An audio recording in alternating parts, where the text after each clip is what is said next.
하나님께서 말씀하셨습니다. 내가 벌거벗었다고 누가 말해주었느냐? 내가 먹지 말라고 한 나무 열매를 먹었느냐? 아담이 대답했습니다.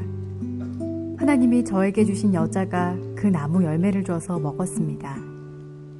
여호와 하나님께서 여자에게 말씀하셨습니다. 도대체 내가 무슨 일을 저지른 것이냐?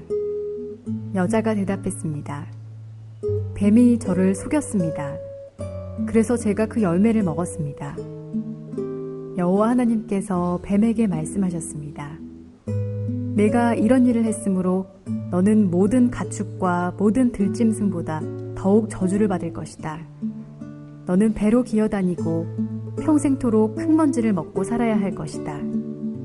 내가 너와 여자를 서로 원수가 되게 하고 내 자손과 여자의 자손도 원수가 되게 할 것이다. 여자의 자손이 내 머리를 부수고 너는 그의 발꿈치를 물 것이다. 하나님께서 여자에게도 말씀하셨습니다. 내가 너에게 아기를 가지는 고통을 크게 하고 너는 고통 중에 아기를 낳게 될 것이다. 너는 내 남편을 지배하려 할 것이고 남편은 너를 다스릴 것이다. 하나님께서 아담에게도 말씀하셨습니다. 너는 내 아내의 말을 듣고 내가 먹지 말라고 한 나무의 열매를 먹었다. 그러므로 너 때문에 땅이 저주를 받고 너는 평생토록 수고하여야 땅에서 나는 것을 먹을 수 있게 될 것이다. 땅은 너에게 가시와 엉겅퀴를 내고 너는 밭의 채소를 먹을 것이다. 너는 먹기 위하여 얼굴에 땀을 흘리고 열심히 일하다가 마침내 흙으로 돌아갈 것이다. 이는 내가 흙으로 지음을 받았기 때문이다. 너는 흙이니 흙으로 돌아갈 것이다. 아담은 자기 아내의 이름을 하와라고 지었습니다. 이는 그녀가 모든 생명의 어머니가 되었기 때문입니다. 여호와 하나님께서 동물 가죽으로 옷을 만들어서 아담과 그의 아내에게 입혀주셨습니다. 여호와 하나님께서 말씀하셨습니다. 보아라, 사람이 우리 중 하나와 같이 되어 선과 악을 알게 되었으니 이제 그가 손을 뻗어 생명나무의 열매를 따먹고 영원히 살게 되는 것을 막아야 한다. 그래서 여호와 하나님께서는 아담과 그의 아내를 에덴 동산에서 쫓아내셨습니다. 그리고 그가 나온 근원인 땅을 열심히 갈게 하셨습니다. 이와 같이 하나님께서는 그 사람을 쫓아내신 뒤에 에덴 동산 동쪽에 천사들을 세우시고 사방을 돌며 칼날같이 타오르는 불꽃을 두시고 생명나무를 지키게 하셨습니다. 우리 가슴에 손을 얹고 우리 믿음을 고백하고 함께 말씀을 나누겠습니다. 제가 먼저 고백하겠습니다. 하나님은 나를 사랑하십니다. 나는 그 사랑 안에 있습니다. 하나님은 오늘 나에게 말씀하실 것입니다.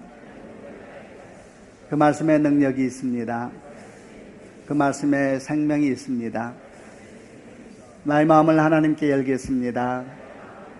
나의 생각을 예수님께 집중하겠습니다. 들은 만큼 변합니다. 들은 만큼 행복해집니다. 사탄의 교활하고 간사한 말이 하와의 마음을 미혹하게 만들었고 그 마음을 통하여서 그 미혹된 마음을 통하여서 죄가 세상의 구체적인 모습을 드러내기 시작했습니다. 저희가 지난주에 그 죄가 세상에 드러나게 된 모습들을 1차적으로 나누어 보았습니다. 한 3가지 정도를 나누어 보았습니다. 첫 번째, 가장 먼저 죄의 영향력, 죄의 결과로 나타나는 모습은 하나님께서 이미 주신 에덴 동산의 수많은 먹기에 좋고 보기 아름다운 열매들은 보이지 아니하고 자신에게 주어지지 않았던 선악을 알게 하는 나무 열매만이 먹음직하고 보암직하고 지혜롭게 할 만큼 탐스럽게 보이는 그런 일이 생겼다 그랬습니다. 이것이 죄가 일할 때 생기는 현상입니다. 이미 주신 은혜가 보이지 않지요. 주신 은혜는 보이지 않고 자신에게 없는 것, 주어지지 않는 것만이 서럽고 슬프고 그리고 그런 자신이 한없이 비참하게 느껴지게 만드는 그런 영향력. 여러분, 이게 죄의 영향력인 겁니다. 또 두 번째, 죄는 어떤 영향력을 주었습니까? 아담과 하와에게서 하나님의 영광이 떠나가게 했습니다. 아담과 하와가 선악을 알게 하는 나무 열매를 먹자 그들이 처음 깨달은 것은 자기들이 벌거벗었다는 사실을 깨닫게 되지요. 그들을 덮고 있었던 영광이 떠나가게 된 겁니다. 하나님의 영광이 떠나가자, 하나님의 호흡이 떠나가자, 하나님의 생기가 떠나가자 자신이 존귀하다라는 인식도 함께 떠나가 버리게 됩니다. 그리고 그 영광의 자리 대신에 그 영광의 자리에는 아주 존재적인 수치심이 자리 잡게 됩니다. 그래서 아담과 하와는 자기를 가리기 위해서 무화과 나무 잎으로 옷을 만들어서 자기를 덮었습니다. 죄 가운데 있는 모든 사람들은 존재적인 수치심을 가지고 있습니다. 자신의 존귀함을 알 수가 없지요. 그래서 온갖 행위를 가지고 자신을 포장하려고 하고 자신을 설명하려고 합니다. 이제 사람들은 자신의 존재 자체에서 아름다움을 찾지 못하기 때문에 자신의 업적과 능력과 같은 껍데기에서 자신의 가치를 찾으려고 합니다. 그래서 서로 비교하고 우월감을 갖기도 하고 열등감을 가지고 한 일들이 생기게 되었는데 이 모든 것이 죄로 말미암아 생긴 영향력이라고 성경은 증언하고 있습니다. 이것만이 아니라 죄가 또 일하기 시작하면서 나타나는 현상 중에 하나는 아담과 하와가 하나님의 음성에 들렸을 때에 숨기 시작했다는 겁니다. 죄는 하나님을 피하게 하고 숨게 하고 하나님을 불편하게 여기게 합니다. 하나님의 말씀, 하나님의 생명, 하나님의 질서, 하나님의 아름다움, 하나님의 주권에 대해서 불편해하면서 어찌하든지 피하여 숨으려고 하는 그런 영향력을 아담과 하와에게 주었습니다. 이런 모든 일들이 죄가 들어오게 되면서 아담과 하와의 삶 가운데 즉각적으로 일어난 현상들입니다. 그런데 죄의 영향력은 여기서 끝나지 않냐고 그 뒤도 성경은 계속해서 죄로 말미암아 일어나는 사건들에 대한 기록을 멈추지 않습니다. 오늘 저희가 묵상할 것이 그 뒤에 계속되는 죄의 영향력에 대한 겁니다. 일주일에 한 번 있는 주일 예배를 드리면서 죄의 결과들, 죄의 영향력을 묵상한다는 것은 그렇게 상큼한 일은 아니고 오히려 마음이 불편한 일입니다. 그럼에도 불구하고 성경에 나오는 말씀을 묵상하면서 우리가 소망하는 것은 우리가 죄의 영향력을 분별하면 분별할수록 죄에 대해서 바른 분별력을 가지게 될 뿐만 아니라 그 죄를 우리 가운데서 끊으신 복음에 대한 소망, 복음에 대한 감사, 복음에 대한 열망도 더 커질 것으로 생각을 합니다. 그래서 함께 우리가 죄에 대한 영향력을 나누면서 우리 자신을 돌아보기도 하고 거룩한 복음을 향한 소망도 새로워지는 축복이 있기를 바랍니다. 오늘 우리가 나누어서 계속 묵상하려 하는 죄의 영향력의 첫 번째는 11절부터 13절 말씀을 통해서 묵상해 보겠습니다. 제가 먼저 11절 말씀을 읽겠습니다. 하나님께서 말씀하셨습니다. 네가 벌거벗었다고 누가 말해 주었느냐? 내가 먹지 말라고 한 나무 열매를 먹었느냐? 12절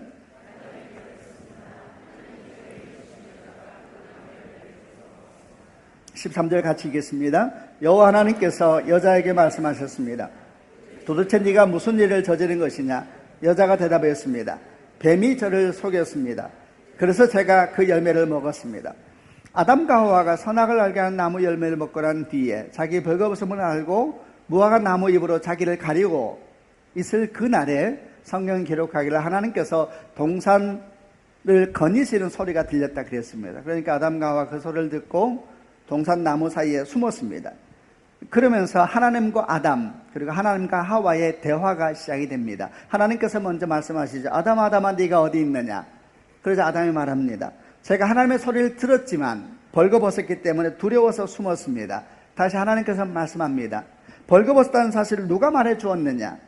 내가 먹지 말라고 한 나무 열매를 먹었느냐? 그러자 아담이 이렇게 얘기합니다. 하나님께서 저에게 주신 여자가 그 나무 열매를 줘서 먹었습니다. 하나님이 하와에게 묻습니다. 도대체 네가 무슨 일을 저지른 것이냐? 하와가 말합니다. 뱀이 저를 속였습니다. 그래서 제가 그 열매를 먹었습니다. 이렇게 대화를 합니다. 죄의 영향력은 무엇인가? 그것은 끊임없이 책임을 떠넘기게 하고 탓을 하게 하는 겁니다. 아담과 하와의 말을 들어보십시오. 그들은 계속 책임을 회피합니다. 그리고 계속해서 탓을 합니다.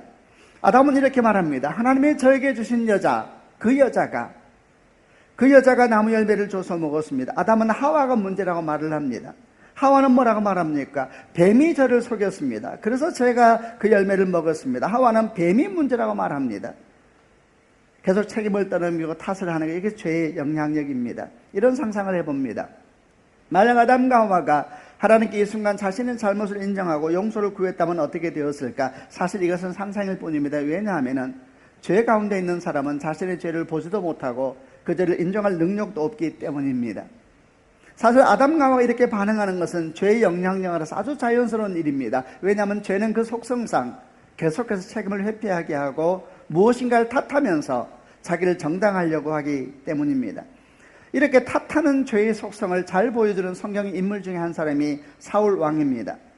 사무엘상 13장을 보게 되면 하나님께서 사울을 왕 삼으신 것을 후회하셨던 최초의 사건이 등장을 합니다. 내용은 이렇습니다. 블레셋이 이스라엘을 침공하여서 전쟁을 하게 되었습니다. 그래서 사울 왕도 군대를 모으고 블레셋도 군대를 모아서 이제 서로 이렇게 마주대하고 있는 상황이었는데, 이때 블레셋 군대가 얼마나 많았는지 성경은 바다의 모래처럼 많았다 이렇게 이야기하고 있었습니다. 이렇게 이제 마주보면서 전쟁을 앞두고 있는데, 이스라엘 백성들은 전쟁하기 위해서는 하나님께 먼저 예배를 드려야 됐습니다. 그래서 예배를 드리려고 하는데 사무엘 선지자가 안 오는 겁니다.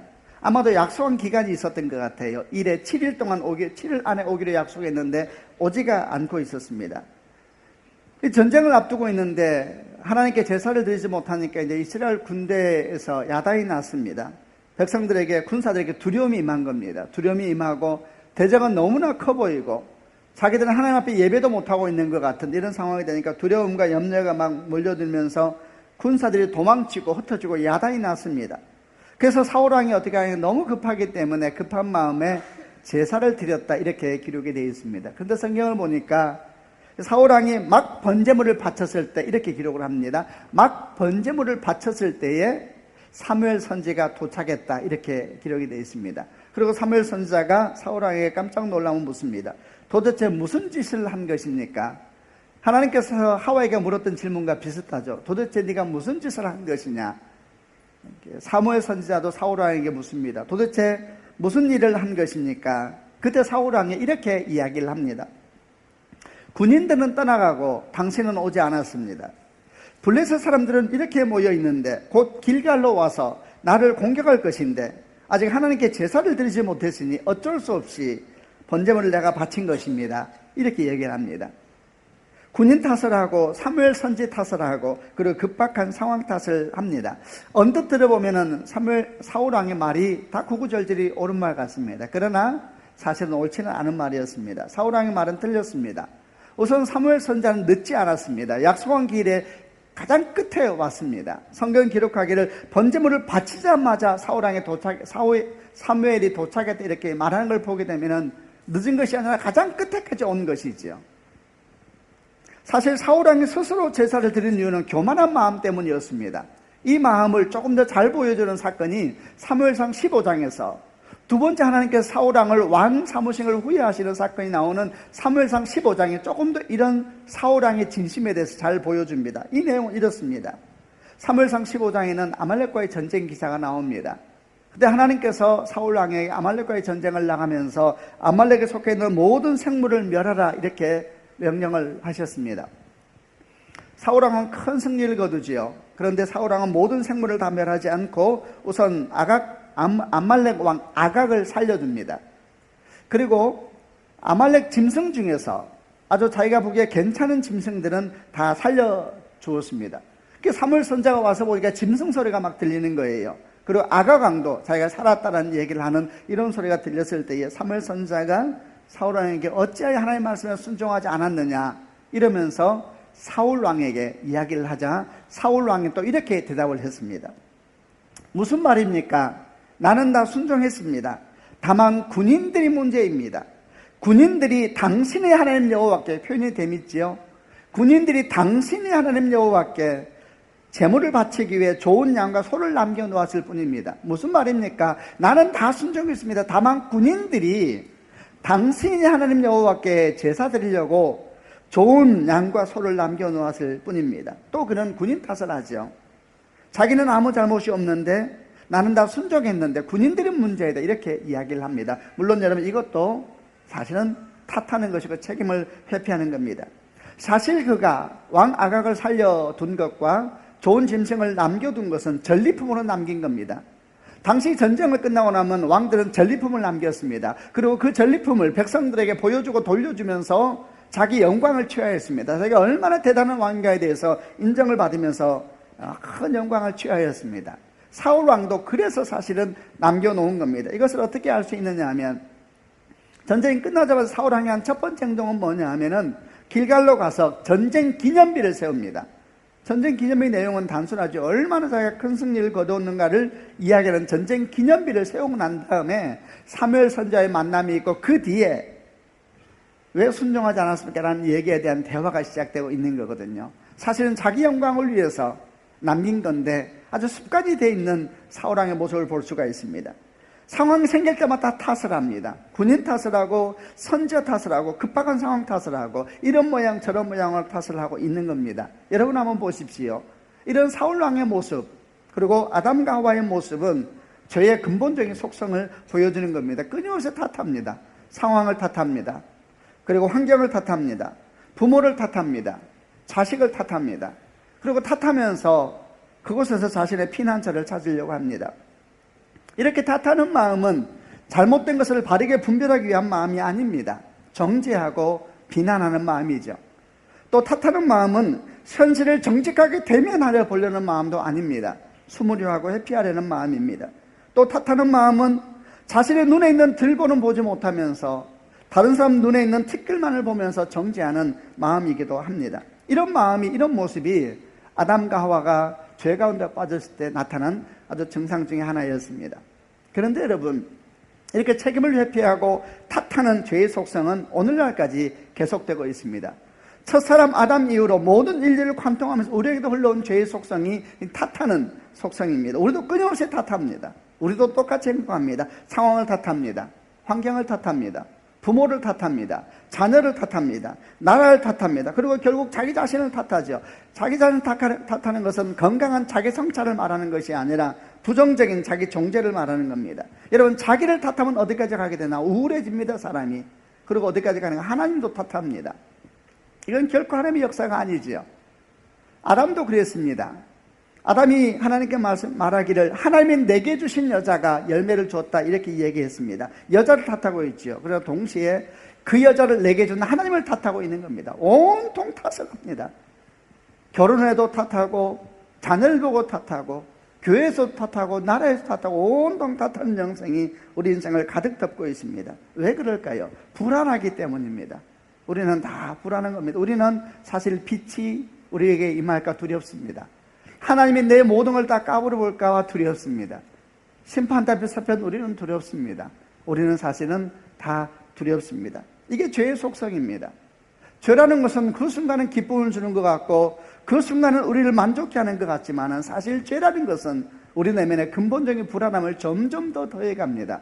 그러므로 죄 가운데 서서 인생을 살아가는 것은 사실은 건강한 인생을 살 수가 없는 것입니다. 그러면 그럴수록 우리 마음은 불안해지고 두려워지기 때문입니다. 우리 주님께서는 이런 우리 불안한 속성을 너무나 잘 아시면서 우리와 하여금 탓하는 영생이 아니라 새로운 영생의 길을 열어주셨습니다. 주께서 우리에게 주신 영생은 탓하는 영생이 아니라 기도하는 영생을 주셨습니다. 빌립보 4장 6절 7절 말씀에 아무것도 염려하지 말고 오직 모든 일에 기도와 간구로 너희 구할 것을 감사함으로 하나님께 아뢰라. 그리하면 모든 지각이 뛰어나신 하나님 평강이 너희 마음과 생각을 지키시되 염려하지 마라. 두려워하지 말라. 누가복음 23장 34절 말씀에 우리 주께 십자가 못 박히셔서 자기를 못 받고 비웃고 있는 사람들을 향해서 이렇게 기도하셨습니다. 주여 저들을 용서하여 주소서. 자기들이 하는 일을 알지 못합니다. 스데반 집사는 사도행전 7장 말씀에서 자기를 향하여 돌을 던지고 있는 사람들을 위하여 기도했습니다. 주여 이 죄를 이들에게 돌리지 마옵소서. 탓하는 영성은 탓하면 탓할수록 여러분 두려움이 영이 옵니다.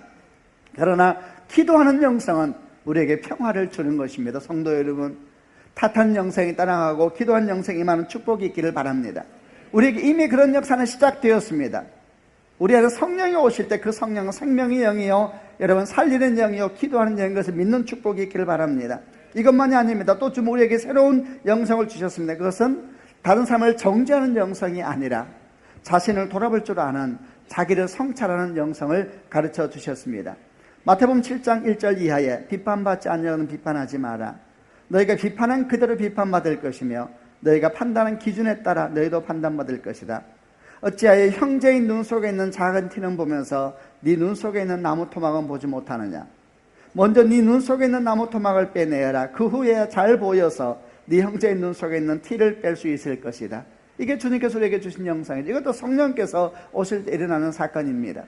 정죄하기 전에 자기를 성찰하고 먼저 자기를 돌아보고 그리고 다른 사람을 돌아보게 하신 것, 먼저 자기를 돌아보고 주 앞에 주의 말씀 가운데 자기를 조명하고 그리고 다른 사람들을 돕도록 말씀하신 영성, 이것만이 아님에도 또한 주님은 우리에게 모든 일에 먼저 감사하는 영성을 가르쳐 주셨습니다.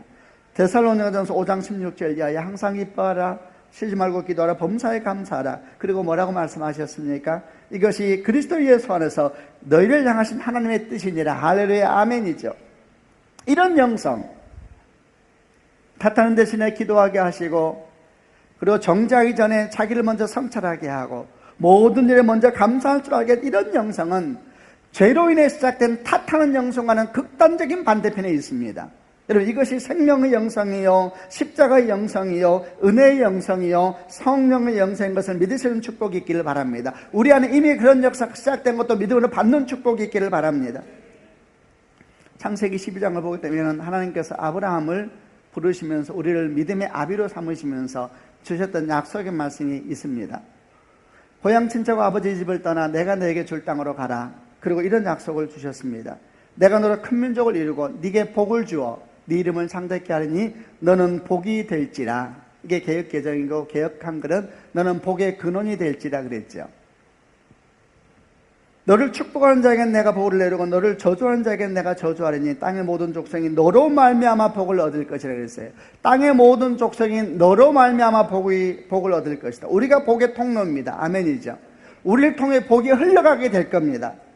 여러분, 그런데 생각해 보십시오. 우리가 복의 통로인데 나 때문에 변화가 시작될 겁니다. 아멘이죠. 나 때문에 모든 족속이 복을 얻을 것이라 그랬거든요. 나 때문에 내 주변 사람이 복을 받을 겁니다. 나 때문에 내 아내가 복을 받고, 나 때문에 내 어미가 복을 받고, 나 때문에 내 자녀가 복을 받고, 나 때문에 이 나라가 복을 받게 됐을 것을 믿으시는 축복이 있기를 바랍니다. 그게 우리에게 주는 약속입니다. 그런데 이 복의 통로가 맨날 탓만 해요. 자기 때문에 복이 흘러가는데 맨날 탓하고 산다고 생각해 보세요. 복의 통로가 맨날 환경 탓하고, 복의 통로가 맨날 상황 탓하고, 복의 통로가 맨날 주변 사람 탓하고, 복의 통로가 맨날, 이거야말로 정말 상코메디가 아닙니까?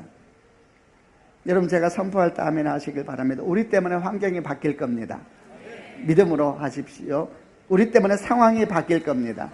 우리 때문에 사람들이 바뀔 겁니다. 여러분 때문에 여러분 가정이 복을 받을 것입니다. 아멘. 절대 탓하면 안 돼요. 부모 탓하지 말고 남편과 아내 탓하지 않는 축복이길 바랍니다. 자녀를 탓하지 마시길 바랍니다. 우리가 복의 통로입니다. 우리가 너무 멋지지 않아요? 우리가 복의 통로입니다. 나 때문에 걔가 복을 받을 거예요.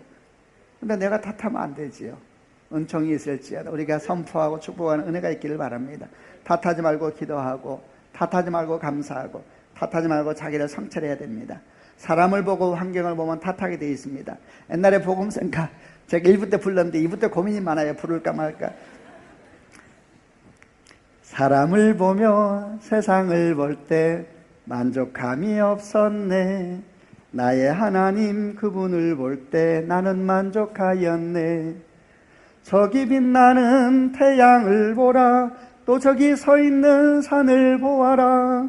천지 지으신 우리 여호와 나를 사랑하시니 나의 하나님 한 분만으로 나는 만족하였네. 동남풍아 불어라. 서북풍아 불어라. 가시밭에 백합화 예수 향기 날리니 할렐루야 아멘. 가시밭에 백합화 예수 향기 날리니 할렐루야 아멘. 너무 멋지지 않아요? 사람을 보며 세상을 볼 때 아이고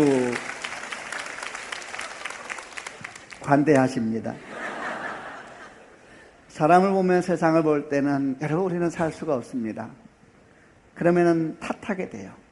아담의 말 들어보세요. 그 여자 때문에 그래요. 내 뼈 중에 뼈라 그래 놓고, 결혼할 때는 그래 놓고, 그 여자 때문이라 그래요. 그 여자 때문이라. 이거는 여러분 죄입니다. 우리 안에 있는 죄의 영향력이니까 우리가 그런 생각이 들면 깨어나야 되는 것이죠. 하와 보세요. 뱀 때문이래요. 탓하지 말고 기도하고, 탓하지 말고 감사하고, 탓하지 말고 주를 바라보면 놀라운 영광이 임하게 될 줄로 믿습니다. 또 죄는 어떤 영향력을 주었는가? 모든 관계를 깨버리고 모든 관계를 왜곡시키고 뒤틀기 시작했습니다. 16절부터 20절 말씀입니다. 제가 16절 읽겠습니다. 하나님께서 여자에게도 말씀하셨습니다. 내가 너에게 아기를 가지는 고통을 크게 하고 너는 고통 중에 아기를 낳게 될 것이다. 너는 네 남편을 지배하려 할 것이고 남편은 너를 다스릴 것이다.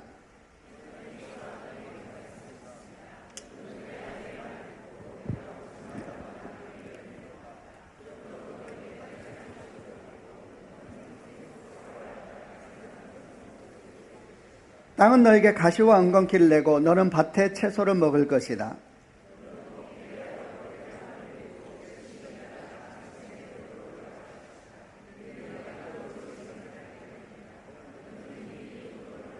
아담은 자기 아내의 이름을 하와라고 지었습니다. 이는 그녀가 모든 생명의 어머니가 되었기 때문입니다. 아주 슬픈 이야기들입니다. 너는 흙이니 흙으로 돌아갈 것이다. 하나님의 형상을 가졌었는데 영광이 다 떠나니까 주께서 말씀하신 네가 흙이다 그래요. 너는 흙이니 흙으로 돌아가라. 모든 관계는 다 깨집니다. 먼저 하나님과의 관계가 깨집니다. 아담과 하와가 하나님의 음성을 듣지만은 그는 숨습니다. 하나님은 불편한 존재가 됐습니다. 관계가 깨어지고 있는 것이죠. 하나님과 관계가 깨어진 것이 아니고 사람과 사람의 관계도 깨어졌습니다. 우선 모든 관계의 시작이 생명의 탄생인데 가장 기뻐해야 될 생명의 탄생이 고통이 됩니다. 내가 너에게 아기를 갖는 고통을 크게 하고 너는 고통 중에 아기를 낳게 될 것이다. 관계의 시작은 생명의 시작이지 않습니까? 그런데 그 탄생이 고통으로 시작되니 얼마나 아이러니입니까? 여러분, 탄생만 고통으로 시작됩니까? 마무리도 고통으로 마무리됩니다. 병들고 아프고 두려움 속에서 우리는 죽음을 맞이하게 됩니다. 시작만이 아니라 끝이 고통스럽습니다. 여러분, 이전에는 해산이 어땠습니까? 이전에는 해산은 기쁨이었습니다. 하나님께서 원래 이 죄가 오기 전에도 생명을 잉태하게 하셨거든요. 그러니까 생육과 번성을 이 땅에 충만하라 사명을 주셨습니다. 그때의 아이를 낳는 해산은 기쁨이었습니다. 헌신과 감사와 감격. 근데 죄가 일하기 시작하니까 고통이 되는 겁니다. 아이를 갖는 것이 두렵습니다. 현대에 와서는 이런 죄성이 어디까지 확장되었는가? 해산의 고통만이 문제가 아닙니다. 이제 아이를 기르는 것이 무섭습니다. 이 아이가 잘 자랄 수 있을까? 세상이 너무 변하니까 사람들은 무서워서 아이를 낳지 않게 결정을 합니다. 두려움이 덮고 있는 것이죠. 생각해보면 이 모든 게 죄의 영향력이 아니겠습니까? 생명의 탄생만 고통이 되는 것이 아닙니다. 사람의 관계에서 가장 기반이 되는 관계가 가정이고 그 과정의 중심이 부부관계이지 않습니까? 이 부부관계에도 뒤틀림이 생기기 시작합니다. 너는 네 남편을 지배하려 할 것이다. 남편은 너를 다스릴 것이다. 여러분, 누가 지배자입니까? 너는 네 남편을 지배하려 할 것이다. 남편은 너를 다스릴 것이다. 서로 지배하려고 서로 다스리려고 하는 전쟁이 시작된 겁니다. 창세기 1장 2장에서는 기억나시죠? 남편과 아내는 서로 돕는 배필이라고 하는 절대적인 평등성, 절대적인 동등성 속에서 남편과 아내는 존재했습니다. 그런데 죄가 들어오면서 서로 지배하려고 하고 서로 다스리려고 하는 갈등이 시작된 겁니다. TV에 부부간의 갈등과 싸움 드라마 하나 있는데 부부 클릭 이제 제목이 사랑과 전쟁이에요. 어떻게 잘 알았을까요? 성경에 나옵니다. 이제 부부관계가 존중과 사랑의 관계가 아니라 전쟁의 관계가 될 것이다. 여러분, 이 모든 것이 죄로 말미암아 우리에게 생긴 겁니다. 이것만이 아닙니다. 사람과 땅의 관계를 깨어졌다 그랬습니다. 너 때문에 땅의 저주를 받고, 이렇게 주님께서 말씀하세요. 너 때문에 땅의 저주를 받을 것이다. 너는 평생도록 수고의 땅에서 나는 것을 먹을 수 있을 것이다. 땅은 너에게 가시와 엉겅퀴를 내고 너는 밭의 채소를 먹을 것이다. 여러분, 땅과 우리 관계도 다 깨졌습니다. 수고한다고 수고한 열매 못 거둡니다. 성경은 땅에 가시와 엉겅퀴를 낸다 그랬습니다. 여러분, 수고한다고 모든 열매가, 모든 결실이 바르게 돌아옵니까? 그렇지 않습니다. 우리는 예측할 수 없지요. 땅은 가시와 엉겅퀴를 낸데 주님께서 하신 말씀 중에 땅이 너 때문에 저주를 받는다 그랬죠. 이게 아주 재미있는 말씀입니다. 여러분, 사람이 죄를 지으면 땅이 저주를 받습니다. 우선 여러분 그냥 한번 아멘 해보시기를 바랍니다. 원래 땅은 사람의 다스림 가운데 있었습니다. 땅도 하나님의 창조의 질서 가운데 있었는데 사람에게 죄가 들어오면서 하나님께서 이 땅의 관리를 사람에게 맡기셨거든요. 관리인이 죄인이 되니까 땅에 혼돈이 찾아온 거예요. 그래서 땅이 질서를 잃어버리게 됩니다. 그래서 사람의 죄를 지면 땅도 혼란에 빠지게 되는 겁니다. 역으로 말하면 이렇습니다. 사람이 주 앞에 바르게 서 있으면 그가 서 있는 땅도 복을 받습니다. 이것도 아멘 하시길 바랍니다. 여러분, 그러므로 우리는 이렇게 생각할 수 있습니다. 우리가 나라와 민족을 위해서 기도해야 됩니다. 예수 믿는 사람은 나라를 사랑해야 되죠. 왜냐하면 우리에게 맡긴 하나님의 공동체잖아요. 그럼 나라를 위한 최고의 아름다운 모습 중에 하나는 뭐냐면 바르게 사는 겁니다. 어떻게? 주의 말씀대로 살면은 그가 주 앞에 바르게 서 있으면 땅도 복을 받는다 그랬습니다. 신기하지 않아요, 이 말이? 옛날 제가 중국 단동에 선교여행 갔을 때에 한 선교사님이 했던 얘기가 저한테 오래된 얘기인데 다 클릭이 됐습니다. 중국과 북한의 경계선이 거기에 있는데 아주 가깝지 않습니까? 거기가 북한 군인들한테 이게 빵도 선물 주고 담배도 선물 주고 하는 것이 그 경계선인데, 그 경계선에서 중국 선교사님이 저한테 아주 재미있는 얘기를 하더라고요. 양쪽 산을 좀 보래요. 뚜렷하게 구분됩니다. 북한 땅은 민둥산이죠. 나무가 자라도 별로 못 자라고, 중국 땅은 아주 잘 자라요. 그래서 아마도 북한이 너무 가난해서 나무까지 다 뿌리까지 뽑아서 먹었다 그러니까. 근데 그것만이 아니라고 생각한대요, 선교사님이. 그러면서 하는 말이, 저 땅의 백성이 악하다는 거예요. 땅의 백성이 악하니까 땅이 고통을 받는다는 거예요. 여러분, 어떻게 생각해요? 옛날에 선교사님들이 이런 얘기를 했습니다. 선교지에서 너무너무 힘들고 중동 지역 같은 데 가면 너무너무 힘들대요. 근데 안식년에 대해서 한국을 향하여 비행기만 타도 영이 풀리기 시작한대. 그러다가 한국 영공에 들어오면은 영이 풀린대요. 저는 신비주의자 아니에요. 한국 영공에 들어오면 영혼이 평안해진대요. 저는 그거 믿습니다. 땅이 주 앞에 열심히 서 있으면 공기도 깨끗해집니다. 여러분, 성경에 말씀하셨어요. 너 때문에 땅이 저주를 받았다. 땅만 이겼으니까 너 때문에 저 공기가 저주를 받고 너 때문에 대기권이 저주를 받았다. 이렇게 말씀하고 있지 않습니까? 다 깨진 겁니다, 여러분. 그러나 우리가 주 앞에 바르게 서 있고 우리 한 사람 한 사람이 신실하게 살게 되면 역사가 일어나게 되는 겁니다. 지금 우리가 인도하고 태국하고 몽골 아우르치 나가 있는데 사람들이 이런 말 하시는 분들이 계세요. 돈이 너무 아깝다는 거예요. 아깝죠. 돈 안 아까운 사람이 어디 있습니까? 그러나 여러분, 가야 되는 겁니다. 그 중요한 이유 중에 하나는 우리가 가서 그 땅을 밟고 축복해야 됩니다. 성경은 말하기를 우리가 축복의 통로라 그랬거든요. 이 일을 믿으시는 축복이 있기를 바랍니다. 우리가 그 땅에 가서 그 땅을 축복해야 돼. 그래야 땅이 살아나게 되는 겁니다. 거기서 순교자가 나오고 거기서 헌신하는 크리스찬들이 많아지면서, 여러분, 이 땅이 그러지 않았습니까? 100년 전, 200년 전에 신실한 자들이 이름도 없이 빛도 없이 와서 이 땅에 생명을 바쳤습니다. 그들이 인생을 바쳤습니다. 그러면서 땅이 회복되어 온 겁니다. 그리고 그 땅에 우리가 살고 있는 겁니다. 그러나 죄는 이 땅을 가시와 은근길 내게 한다 그랬어요. 땅이 너 때문에 저주를 받아. 그리고 또 뭐라고 말합니까? 너는 먹고 살기 위해서 일을 해야 될 것이다. 이렇게 말씀하고 있습니다. 너는 먹기 위해서 얼굴에 땀을 흘리고 열심히 일하다가 마침내 흙으로 돌아갈 것이다. 이런 죄의 저주 중에 하나는 노동이 먹기 위한 수단이 되어버렸다는 겁니다. 여러분, 사람들이 이런 말을 합니다. 목구멍에 포도청이어서 이 짓 하고 산다 그럽니다. 아주 성경적인 말입니다. 목구멍에 포도청이어서 그 짓 하는 겁니다. 성경은 말씀합니다. 먹고 살기 위해서 일하게 됐다. 이게 죄 가운데 있는 인간의 숙명입니다. 다 너희들 잘 먹고 잘 살게 해주려고 내가 이 짓 하고 사는 거야. 이것도 다 맞는 말입니다. 죄 가운데 있는 인간의 숙명입니다.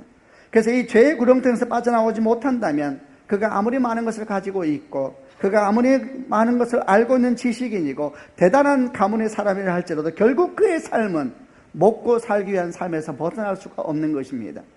결국 그가 대단한 꿈을 이야기하고 대단한 소망을 이야기한다 하더라도 결국 그의 꿈은 좀 더 맛있는 거 먹고 좀 더 멋진 집에 살고 좀 더 평안한 인생을 살고자 하는 그 인생의 꿈에서 벗어날 수가 없는 겁니다. 왜냐하면 주께서 말씀하시기를 죄 가운데 있는 인간의 숙명이라 그랬습니다. 너는 먹고 살기 위해서 일을 하게 될 것이다. 여러분, 그전에는 어땠습니까? 일은 거룩한 사명이었고 하나님의 동력이었습니다. 그 전에도 일은 있었습니다. 어떤 사람들은 천국 가면 일 안 하고 산대요. 아유, 일해야죠. 그런데 그 일이 기쁨이고 감격이고 감사이고, 그런데 죄가 들어오자 일이 먹고 살기 위한 일이 되고, 여러분, 이런 모든 일이 죄로 말미암아 우리 가운데 일어나는 일들입니다. 여러분이요, 여기서 끝나지 않습니다. 하나님은 창세기 3장 마지막 가서는 뭐라고 말씀하시냐면 이들을 에덴 동산을 쫓아내겠다 그래요. 선악을 아는 일이 우리 중 하나같이 되었으니 생명나무를 먹을까 두렵다. 여러분, 죄 가운데 있는 사람은 오래 살면 오래 살수록 주님이 두렵다 그랬습니다. 그냥 묵상해 보세요. 오래 살고 싶으시나요?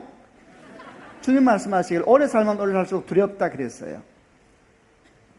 그래서 에덴에서 쫓으십니다. 에덴은 기쁨의 땅입니다. 너에게는 기쁨의 영이 따라갈 것이다. 아주 슬픈 이야기입니다. 그리고 주님 말씀하신 너희 근원된 땅을 갈아라 그래서 너는 흙이니 흙으로 돌아갈지니라. 보십시오. 죄는 은혜를 보지 못하게 하고 없는 것만을 탓하게 합니다. 죄는 영광을 떠나가게 하고 그 영광의 자리에 수치심을 남겨놓았습니다. 죄는 끊임없이 탓하게 합니다. 그리고 죄는 모든 관계를 뒤틀어 버렸습니다. 우리는 먹기 살기 위해서 일하는 존재가 되었고 우리 생명의 기본적인 관계조차도 갈등의 관계로 처해버렸습니다.